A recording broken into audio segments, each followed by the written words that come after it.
Hello guys, I'm Aman Jain and I'm currently pursuing my BE from IIT DAVV Indore and I have achieved a GATE rank of 13 in GATE CSE 2022. Hello everyone, myself Nishit Nima. Currently I am pursuing my BE from IIT DAVV and I have secured all India rank 37 in GATE CSE 2022. So basically हम दोनों first year से friend है, जो भी करा सब साथ में करा है और ये गेट भी जो करी थी साथ में करी थी.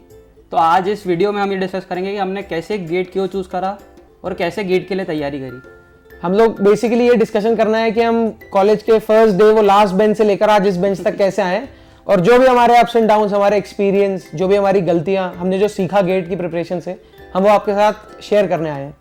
तो चलो पहले मैं पूछता हूँ, तुमने कैसे गेट के लिए चूज़ करा? एक्चुअली निश्चित जो मेरी सिस्टर है वो मेरे से 4 साल बड़ी हैं, उनने भी इसी कोचिंग से गेट की पढ़ाई की थी एंड उनको काफ़ी पैशन था गेट का.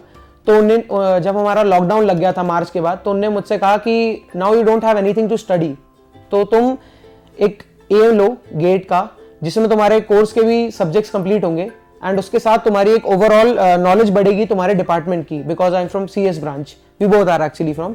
तो उस वजह से मैंने गेट की फिर कोचिंग स्टार्ट की and as I started the coaching, मैं बस फ्लो में मतलब क्या बताऊँ, I like studying from that point. And Nishit, I guess मैंने निशित को थोड़ा इंकरेज किया था कि वो भी मेरे साथ गेट ज्वाइन करे. So how did you start your journey? मेरी तो बहुत ही अलग जर्नी, मतलब बेसिकली जो हुआ था मार्च में लॉकडाउन लगा था, तो 2 महीने तो जो एकदम नया नया आ रहा था कि ये पढ़ना है वो पढ़ना है, तो वो पढ़ के अब हो चुका था. अब ऐसा हो गया था कि अब सैचुरेशन आ गया था, अब बहुत बोरियत होने लगी थी. फिर एक दिन ऐसा हुआ कि जील से मैसेज आता है कि ये ऐप डाउनलोड करो, ये आप गेट के लिए करो. तो वो लिंक पे क्लिक करता हूँ, मैं ऐप डाउनलोड करता हूँ. तो स्टार्टिंग में ऐसा रहता है उसमें कि आपको कुछ डेमो क्लासेस मिलती है. तो उस टाइम शायद मैम ने टॉक स्टार्ट करा था, तो ऐसा हुआ मैंने 4 दिन 4 क्लासेस करी. फिर एकदम मुझे अच्छा लगने लगा कि उस टाइम करने के लिए होता था नहीं कुछ. फिर मेरी अमन से बात हुई तो इसने भी मुझे इनकरेज करा. तो ऐसे करते करते फिर वो जर्नी स्टार्ट हो गई उस टाइम से. मतलब हम लोग सोचा नहीं था हम लोग ने कि हम लोग को एकदम गेट, हम लोग कैसा कुछ फर्स्ट ऐसा प्री डिफाइंड कुछ प्लान नहीं था, वो नहीं था. Just things fall into places जैसे कहते हैं. तो वही हुआ हमारे साथ. हम लोग अपने आप ही दोनों इस स्ट्रीम में आ गए एंड फिर हम दोनों पहले से ही दोस्त थे, तो हम लोग को काफी अच्छा एक दोनों का पार्टनरशिप मिल गई. एक साथ करते गए और आज एक साथ यहाँ आ गए. So Nishit, how is your overall experience of GATE at Zeal? GATE at Zeal जैसे गेट कभी करने का प्री डिफाइंड गोल होता भी और कभी मैं रिसर्च करता तो भी आई थिंक इंदौर में तो मैं भी पूरा मैं स्टार्टिंग से यहीं पे हूँ. तो इंदौर में मेरे को नहीं लगता झील के अलावा कोई और कोचिंग प्रेफर करता है गेट CS के लिए. तो मैं शायद वो मैसेज नहीं भी आता, मेरे रिलेटिव नहीं भी होते हाँ. तो भी शायद मैं यहीं पे आता. गेट मतलब झील का गेट के लिए तो कोई अनडाउटेडली इंदौर की या ओवरऑल इंडिया की बेस्ट कोचिंग है CS के लिए. तो I have never heard anyone suggesting anyone any other coaching.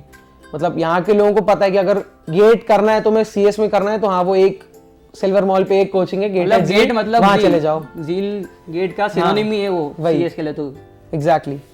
तो अपन ने 2 पेपर दिए थे, 2 बार गेट दी थी. तो अब मैं थोड़ा पीछे जाता हूँ और ये पूछता हूँ फर्स्ट अटेम्प्ट में जो तेरी रैंक थी वो 1800 थी. तो what was your reason for that 1800? वैसे कंसीडरेबल तो वो भी रैंक होती है फॉर एज कम्पेयर टू 13, तो उसका क्या कारण था? बेसिकली जब हम पिछले साल पेपर दे रहे थे तो हम लोग ने प्री डिफाइंड माइंडसेट नहीं बनाया था कि हमको तो इस साल 4 देना है. हम लोग का माइंडसेट ये था कि हम गेट जो एग्जाम है उसका प्रेशर एक बार एक्सपीरियंस करें और एक बार हम बिना एक प्रेशर होता है ना एक एग्जाम का जिससे आपकी आगे की लाइफ डिसाइड होने वाली है, उस प्रेशर के बिना हम एक बार एग्जाम दें. एंड हमारी प्रिपरेशन टाइम भी थोड़ा कम था. So because of that and थोड़ा उस टाइम पे कम सीरियस थे इस टाइम से, उस रीजन की वजह से मेरी रैंक 1850 आई थी. एंड निश्चित, बट तू भी तो पिछली बार 1000 रैंक थी एंड उस रैंक से लेके तेरा 37 का सफर. So what did change in the first attempt and second attempt? दोनों अटेम्प्ट में जो चीज़ कॉमन थी वो तो झील थी और मैम का सपोर्ट तो था ही. बस एक चीज़ थी, उस टाइम थोड़ा टाइम कम था, इतने सब्जेक्ट्स कवर करने थे, तो उसमें कंसिडरेबल अमाउंट में इतना हार्डवर्क नहीं कर पाते, मतलब बुकलेट्स वगैरह इतनी नहीं कर पाए थे. और इस बार ऐसा था कि एक बार तो सारे सब्जेक्ट्स कवर कर ही लिए, एक एक्सपीरियंस ले चुके. तो अब ऐसा था अब जो करना होता है एड ऑन ही करना अपने को. जैसे पिछली बार जो बुकलेट टेक करी थी तो उसको 2 करो, पिछले बार जो 2 टेस्ट दिए थे उसको 4 करो, कि अपने को पढ़ना था नहीं, तो वो मल्टीप्लाई होते गए. और बस एक चीज़ रखी कि स्टार्टिंग से लेकर आखिरी तक कंसिस्टेंसी एक बेस हमने बना लिया था हमारा फर्स्ट ईयर में एंड फिर उस बेस के ऊपर हमने काम करना चालू किया. हमारा फाउंडेशन स्ट्रांग था क्योंकि हमने फर्स्ट ईयर में जितने भी सब्जेक्ट पढ़े सब अच्छे से पढ़े थे. ये नहीं कि हमने आधा सब्जेक्ट पढ़ के पेपर देने गए थे. जो पढ़ा था अच्छे से पढ़ा था, तो फाउंडेशन स्ट्रांग थी. तो जब सेकंड बार पढ़ा तो उसमें हमको काफ़ी हेल्प मिली फर्स्ट ईयर के पढ़ने से। मतलब नींव डली हुई थी, उसके ऊपर फिर इमारत खड़ी कर दी सेकंड टाइम में। तो निश्चित, जैसे इस बार का तुम्हारा गेट का जो एक्सपीरियंस था, तो उसमें तुम्हारा ऐसा कुछ था कि तुम्हारे को कोई ऑब्स्टिकल्स या डिस्ट्रैक्शंस या कभी तुम पढ़ाई नहीं कर पाए, ऐसा कुछ था इस क्या? साल एक कॉमन ऑब्स्टिकल तो मैं समझता हूँ जो हर किसी के लाइफ में आया होगा, वो कोविड का था। कि जब हमारा स्टार्ट हुआ था, मतलब जैसे फैब में फर्स्ट अटेम्प्ट दे दिया, फिर उसके बाद हम लोगों ने ऐसा रखा था कि 1 महीने का तो वो ब्रेक ले लिया था, मतलब अब बहुत पढ़ लिया था, अब थोड़ा ब्रेक ले लेते। तो ब्रेक के बाद जब रिज्यूम करा था तो डिस्क्रीट से स्टार्ट करा था, डिस्क्रीट थोड़ा करा, फिर अप्रैल में आया तो एक आईपीएल भी रहता है, ये थोड़ा डिस्ट्रैक्शन तो लड़कों का तो पर उस आईपीएल से ऊपर फिर उस समय कोविड आ गया था, तो एक्चुअली मेरी मॉम को कोविड हो गया था, तो उस कारण से फिर मेरा मतलब तकरीबन 1-1.5 महीना उधर चले गया था। तो वो एक ऑब्स्टिकल था कि हाँ, जिसने थोड़ी तकलीफ दी थी। Covid was a collective obstacle, वो शायद उस टाइम हर किसी के लाइफ में आया होगा कोविड। मेरी भी सिस्टर एडमिट थी कोविड ने। मेरी भी सिस्टर एडमिट थी, and actually my sister is the reason कि मैंने गेट किया है। तो मुझे कॉन्स्टेंटली वर्क फ्रॉम होम चल रहा था उसका, फॉर्चुनेटली, तो वो मेरे साथ घर पे ही थी, and she constantly used to taunt me कि तुम पढ़ नहीं रहे हो, तुम पढ़ नहीं रहे हो, टोकती रहती थी वो मुझे। तो because of my mom and my sister मैंने इतना पढ़ा, नहीं तो मैं अगर खुद से पढ़ने आता तो मैं पढ़ता ही नहीं। बट हाँ, कोई इंसान तुम्हारे पीछे कंटिन्यूसली तुम्हें टोक रहा है, तुम्हारे सर पे बोल रहा है कि हाँ तुम्हें पढ़ना है, एंड तुम्हें कॉन्स्टेंटली एश्योरेंस दे रहा है कि तुम कर सकते हो, so it's very beneficial and तुम उससे काफ़ी ज़्यादा बेनिफिट ले सकते हो। पर हाँ, उस 1-1.5 महीने को छोड़ दे तो कोविड तो वैसे हमारे लिए एक ब्लेसिंग ही बन के आया था। मतलब हमारे कॉलेज पूरी तरीके से बंद हो चुका था, और हमारे कॉलेज में इतनी लीनेंसी कि आप क्लासेस नहीं अटेंड करोगे, कुछ भी कर लोगे, मतलब बस एग्जाम दे दो तो आपको कुछ फर्क नहीं पड़ेगा वहाँ पे। तो हमारा जो पूरा टाइम कॉलेज का था वो हमने गेट में डाल दिया था, तो हमको एडिशनल और कुछ ऐसा नहीं कि पूरा सुबह से लेकर रात तक पढ़ना था। ऐसा था दिन में थोड़ा टाइम निकाल लो, वो पर्सन टू पर्सन वेरी करता है, आप उतना टाइम निकाल लो, आपका हो जाएगा आराम से। गेट डिमांड्स कंसिस्टेंसी, मतलब वो ये नहीं चाहता कि आप दिन में, जैसे यूपीएससी के लिए बोलते हैं, हाँ यूपीएससी के लिए बोलते हैं ना कि दिन में 16-16 घंटे पढ़ना पड़ता है, गेट वो नहीं मांगता।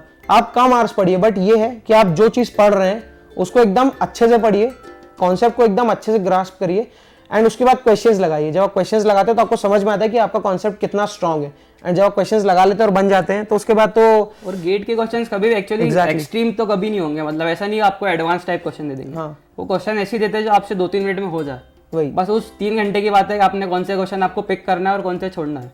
the 3 hours matter the most, but बस आप वो सीख गए, वो 3 घंटे मैनेज करना, तो आप भी बैठ जाओगे। उसको मैनेज करने के लिए best option is the GATE test series. हम लोग ने आखिरी 1-2 महीने में 15-20 अराउंड मॉक टेस्ट दिए थे, तो हम लोग को समझ में आया कि हम अपनी स्ट्रैटेजी कैसे फॉर्म करनी है। एप्टीट्यूड के क्वेश्चंस है तो उनको कहाँ पे प्लेस करें ताकि हमको मैक्सिमम बेनिफिट मिले। जो 3 घंटे सिटिंग एक्सपीरियंस रहता है, काफी मुश्किल होता है 3 घंटे तक कॉन्स्टेंटली अपना दिमाग लगाना, सवाल सॉल्व करना, तो वो चीज काफी हेल्प करती है। एक जील की टेस्ट सीरीज में ये भी बहुत अच्छी चीज है कि वर्कलोड पूरा properly through out the year आपका डिस्ट्रीब्यूट होता है। मतलब ऐसा आपको कभी भी एक टाइम पे ऐसा नहीं लगा कि बहुत ज्यादा पढ़ने का, एक टाइम पे बहुत फ्री हो गए, क्योंकि 80+ टेस्ट होते हैं इनके over the span of 360 days, तो you get an average of 4-5 days for a single test. तो आपको पूरे साल पढ़ना है और बस उसको फॉलो कर लो, तो आपके सारे सब्जेक्ट्स मिनिमम से मिनिमम 3 बार कवर हो जाएंगे, and that's more than enough. Easily, हाँ, काफी इजीली आप बस टेस्ट सीरीज फॉलो करिए, जो मैम पढ़ा रही है वो फॉलो करिए, एंड मैम को तो अब भगवान मानना आ रहे हो तो 1 साल एकदम आंख बंद करके पढ़िए उनसे, क्योंकि उसमें मैम जो है ना, मैम को इतना एक्सपीरियंस है कि उनको पता है कि बाउंड्री कहाँ पे है इस सब्जेक्ट की, इस बाउंड्री के अंदर ही क्वेश्चन आने वाले हैं, इस बाउंड्री के बाहर क्वेश्चन नहीं आते।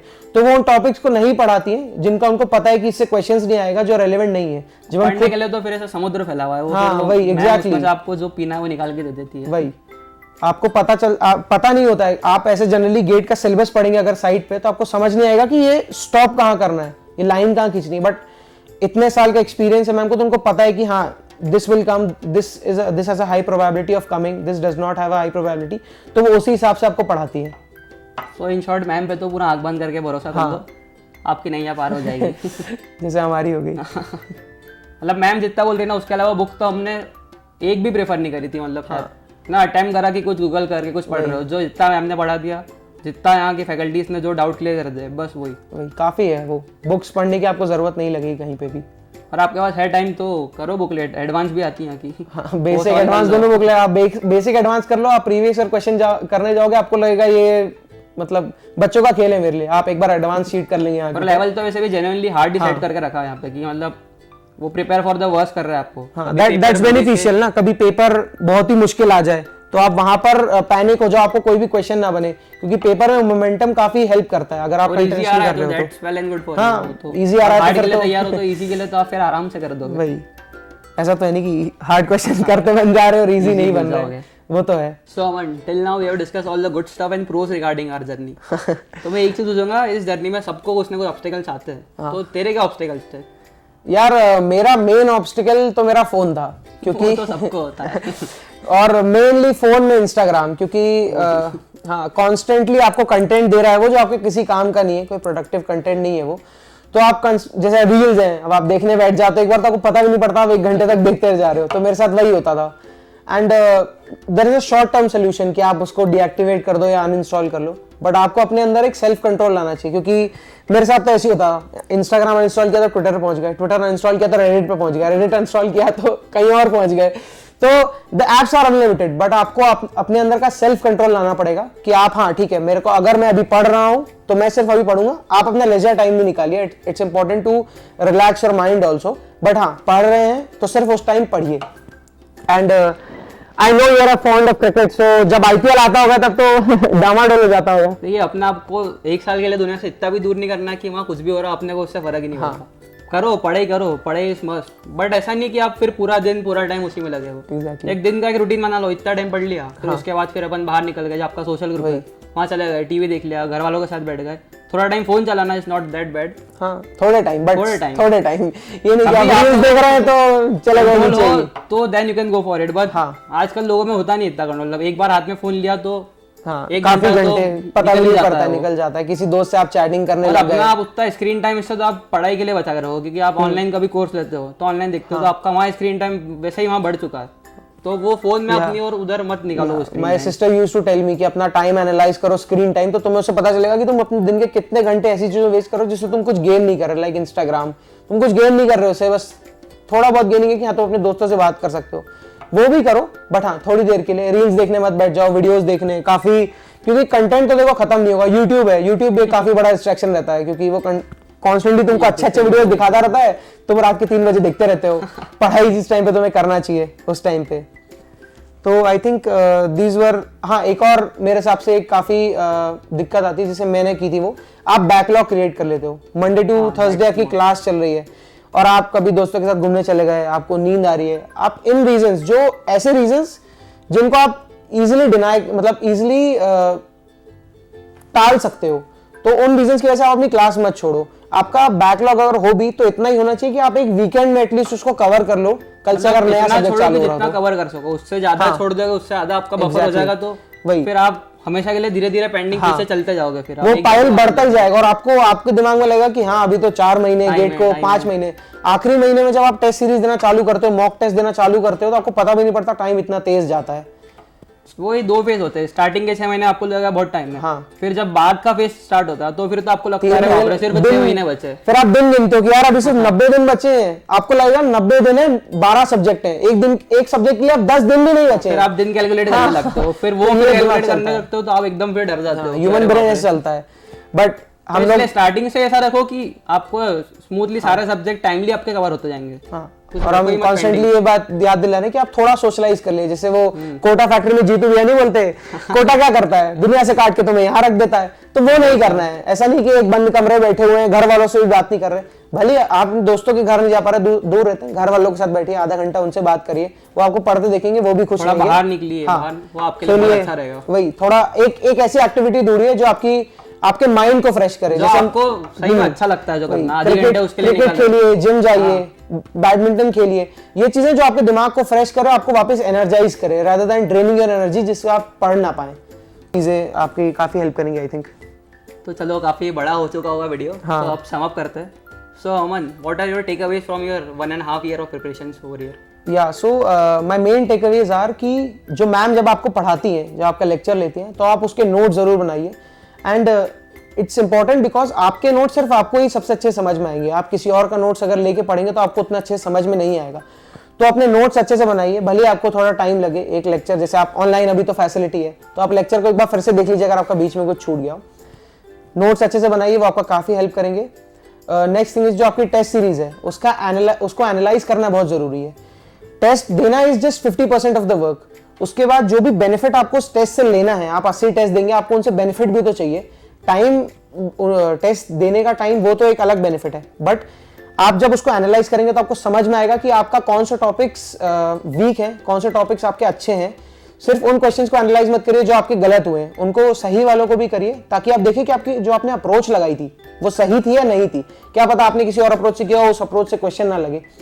तो एनालाइज करना काफी जरूरी है, एंड आई थिंक एनालाइज करने की काफी अच्छी टेक्निक निश्चित ने बनाई थी, नोट्स बनाने की। मैं एक्चुअली ऐसा करता था कि जो टेस्ट दिया है उसके बाद ही उसका सोल्यूशन आ जाता था, तो उसको एनालाइज करो, और जो ऐसा लगता कि हाँ ये तो अपन ने कभी पढ़ा ही नहीं था, एकदम ही नया, उसके एक शॉर्ट नोट की अलग कॉपी बना लो, वो बना दे रहे हो। जैसे अभी आप दे रहे हो, तो अभी तो आपको लगेगा आपके पास बहुत टाइम है, सब कवर कर लोगे, 3 महीने पहले तक भी ऐसे लगेगा, पर जब दिन कम होते हैं तो आपको लगता है अब रिवीजन करने के लिए इतना है, तो वो आपको लास्ट मोमेंट स्ट्रेटेजी पे बहुत हेल्पफुल रहेगा। वो एक बार आप वो सोल्यूशन देख लेते हैं तो आपके दिमाग में वो चीज छपती नहीं है, बट जब आप लिख लेते हैं, एंड हर पेपर के पहले एक बार, जैसे सिली मिस्टेक जनरली लोग सफर करते हैं कि सिली मिस्टेक्स हो रही है हमसे, यूनिट गलत लगा दिया, डेसिमल गलत लगा दिया, नेगेटिव नहीं लगाया। ऑन एन एवरेज आपके गेट में शायद 10 नंबर तो ये सिली मिस्टेक्स के कारण कम हो जाते हैं, 5 से 10 number.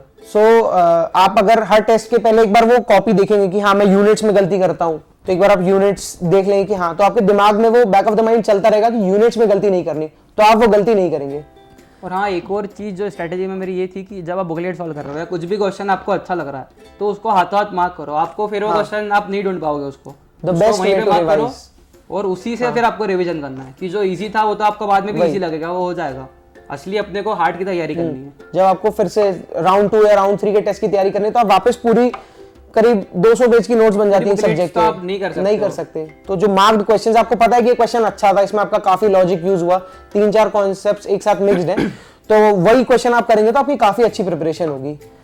And I think the best part about GATE at Zeal is क्या कि यहाँ पे जयश्री मैम पढ़ाती हैं, एंड ऑल्सो बसंत सर जो मैथ्स पढ़ाते हैं वो भी काफी अच्छे से हमको मैथ्स आपके पढ़ाते हैं। यहाँ पे बहुत सपोर्टिव रहेगा, आप एक डाउट लिखा होगा उसके लिए आपको 3 लोग मदद करने के लिए मिल जाएंगे उसके आंसर्स के लिए। तो एंड मैम जो पढ़ाती है उसको ब्लाइंडली फॉलो करिए, कोई बुक्स पढ़ने की जरूरत नहीं है एक्स्ट्रा, मैम जितना पढ़ाती है नोट्स आप पढ़ लीजिए, कभी भी क्वेश्चन उसके बाहर का नहीं मिलेगा आपको। और हाँ, एक चीज मतलब एक पर्सन को क्रेडिट दे बिना ये वीडियो शायद अधूरा रह जाएगा। हाँ, वो है हमारे राजेश सर। यस एग्जैक्टली, मतलब वो आपके लिए हमेशा वहाँ बने हुए, आपको किसी भी चीज की कभी भी कुछ भी जरूरत हो, किसी भी टाइप की प्रॉब्लम आप कभी भी जाके उनसे कुछ भी फ्रीली डिस्कस कर सकते हो। कोटा फैक्ट्री की जीतू भी है वो हमारे यहाँ के, आपको कोई भी प्रॉब्लम हो कॉल कर लीजिए उनको, वो आपको काफी अच्छे से पहले तो आपको काम डाउन करेंगे। अगर आप जैसे नर्वस हैं, कभी एग्जाम में आपके बहुत ही कम स्कोर आ रहा है, आप नर्वस हैं, आप उनको कॉल करिए, आपको पहले तो काम डाउन करेंगे, आपके साथ उस प्रॉब्लम की जड़ तक जाएंगे और आपको फिर समझ में आएगा कि हाँ क्या गलती हो रही थी, एंड आपको काफी हेल्प मिलेगी उस चीज से। And also Basant sir, Ashish sir, Archit sir, they doubts काफी अच्छे से सॉल्व करवाते हैं वो हमारे, कोई भी डाउट पेंडिंग नहीं रहता कभी भी। मतलब आपको ऐसा लग रहा होगा कि हम शायद झील की तारीफ करे जा रहे हैं या केवल झील की बातें कर रहे हैं, तो हम झील में ही पढ़े, हम उसी की तारीफ या उसी की बात कर सकते हैं, और हम तारीफ नहीं कर रहे, हमने जो है एक्सपीरियंस करा है, फैक्ट्स हैं या जो देखा है हमने वो बोला है। एग्जैक्टली, हमने एक ही कोचिंग ट्राई की, हमने यहीं का कोर्स मटेरियल लिया है, और आप शायद इस एरिया के आसपास हो तो आप भी, मेरे को नहीं लगता कहीं और जाओगे झील के अलावा। सी साइड इंदौर में तो आई डोंट थिंक कोई जाएगा, एंड अभी फायदा है बाहर के लोगों के लिए, बाहर के लोगों के लिए ऑनलाइन कोर्स है, तो आप बाहर, जैसे मैं जबलपुर में रह के पढ़ाई कर रहा था, तो वो भी आपको हेल्प मिलेगी, आप बाहर के सिटीज में भी यहाँ की फैसिलिटी को काफी अच्छे से यूज कर सकते हैं। और बहुत अच्छा सपोर्ट सिस्टम है इनका ऑनलाइन, मतलब ऐसा नहीं कि ऑनलाइन आप कर रहे हो तो आपको ऐसा लगा कि हम ऑफलाइन वाले बच्चों से पीछे थे। एग्जैक्टली, हम लोग दोनों ने आज पहली बार क्लास देखी थी जब हम यहाँ आए थे, आज ही नहीं देखी थी, क्लास ही नहीं देखी है हमने, सिर्फ स्क्रीन में मैम को देखा है, पर फिर भी हमको ऐसा नहीं लगा कि हम दूर थे, यस एग्जैक्टली, वाले बच्चों से बहुत अलग थे, कनेक्टेड नहीं थे हम मैम से। I think that's it.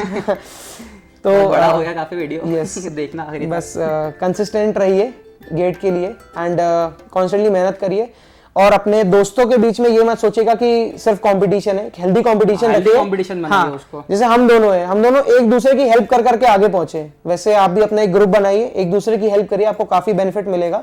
And yes I think that's it. मतलब एक लाइन में डिस्क्राइब करना हो उसकी मेहनत को तो consistency is the key, that's all. Yes exactly. Okay, thanks for watching. Thank you for watching guys.